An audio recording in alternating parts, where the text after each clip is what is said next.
Continuando aí nossa aula sobre impulso e quantidade de movimento, eu vou falar sobre a quantidade de movimento de um conjunto de partículas. Vou falar sobre forças internas e forças externas. Vou falar sobre o princípio da conservação da quantidade de movimento. Vamos lá.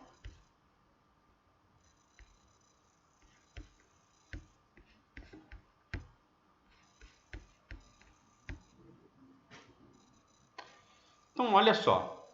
Quantidade de movimento de um conjunto de partículas. Vamos imaginar o seguinte, que a gente tem uma mesa de bilhar aqui. Nessa mesa de bilhar a gente tem várias bolas, né, de bilhar, cada uma com um vetor quantidade de movimento, né? Então cada uma possui uma massa e uma velocidade específica. E eu quero saber qual que é a quantidade de movimento de todo o sistema, de todas as bolinhas aqui, né, que formam o meu sistema.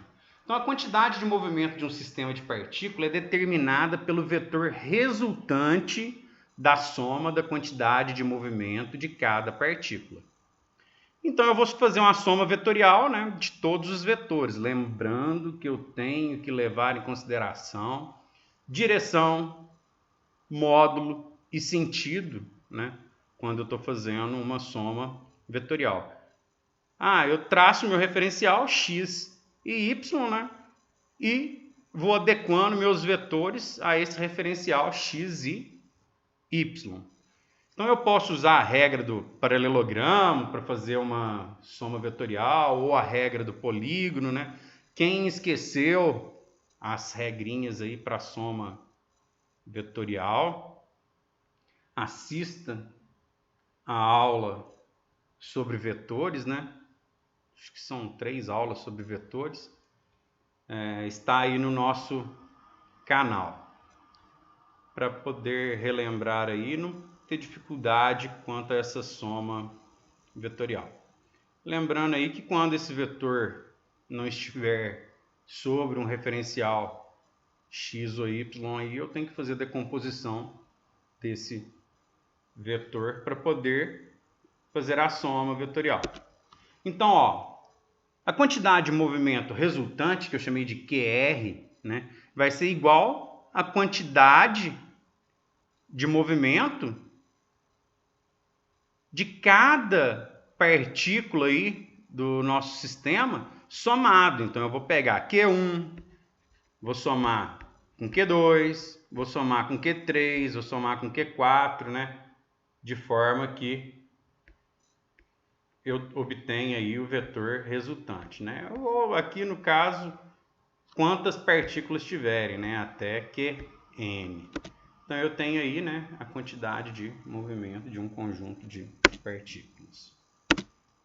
Um conjunto de partículas, ele pode ser entendido como um sistema físico.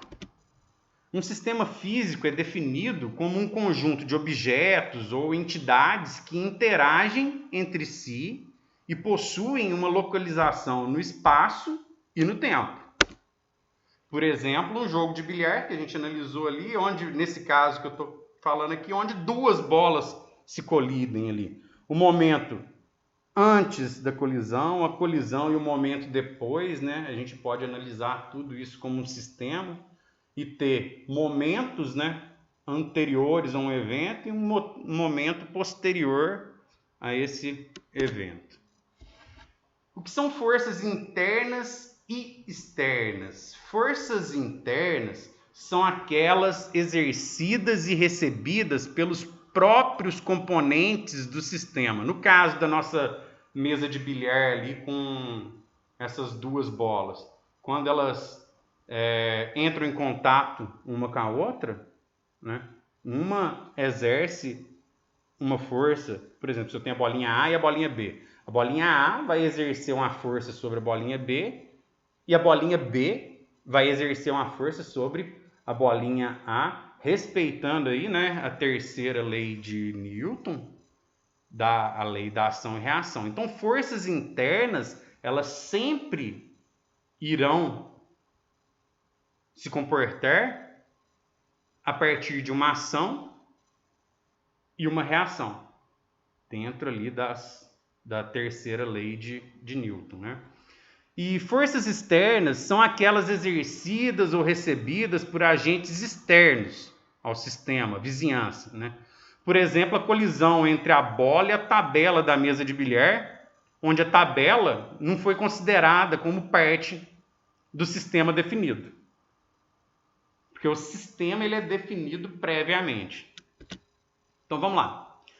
Princípio da conservação da quantidade de movimento.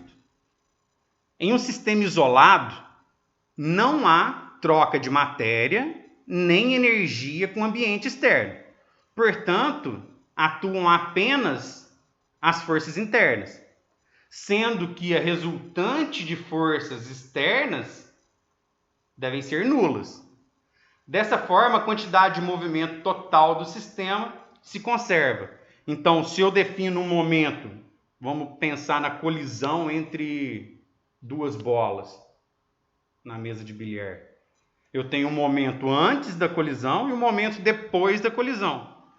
Então, a quantidade de movimento antes da colisão vai ser igual à quantidade de movimento depois dessa colisão. Então, o Q de antes igual ao Q de depois. Então, vamos lá. Um exercício aí. Do Brasil Escola. Um patinador desatento de massa igual a 60 kg movimenta-se a 2 metros por segundo. Em determinado instante, ele se choca com um latão de lixo completamente cheio. Após a colisão, o latão é arrastado por alguns metros. Sabendo que a massa do latão de lixo é de 20 kg, determine a velocidade do conjunto patinador mais latão após a colisão. Então vamos lá. O que a gente tem que fazer? Admitir inicialmente que não existem forças externas, né, sobre esse sistema patinador-latão, para que a gente possa iniciar a resolução desse exercício, né? Então, olha só, os dados. Antes da colisão, eu tenho a massa do patinador, que eu chamei de MP, que é igual a 60 kg.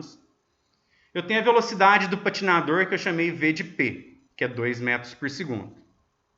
Tenho a massa do latão, que é 20 kg, e esse latão ele vai estar parado ali no chão, né? E porque ele está cheio, né? Com 20 kg aí de algo.